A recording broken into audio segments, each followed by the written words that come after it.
RIP, uncommon 70,000-year-old skeleton reveals historic Neanderthal dying rites, BingePost. Samsung temporarily shuts down phone factory following coronavirus case, Engadget. NASA reveals startling images from Antarctica's hottest days on record, HuffPost. Nobody knows why a random NPC in Red Dead Redemption 2 suddenly became a murderer, Kotaku. Apple shares new Valley of Fire shot on iPhone video, MacRumors. $399 Apple AirPods X generation show up in Target inventory list, MacRumors. 5 Android apps you shouldn't miss this week. Android Apps Weekly 306 Android Authority. U.S. Costco stores to enforce members-only rule at food courts, CTV News.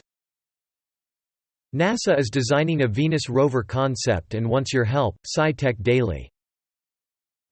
Samsung camera test, Galaxy S20 Ultra's 108-megapixel camera, 100x zoom photos.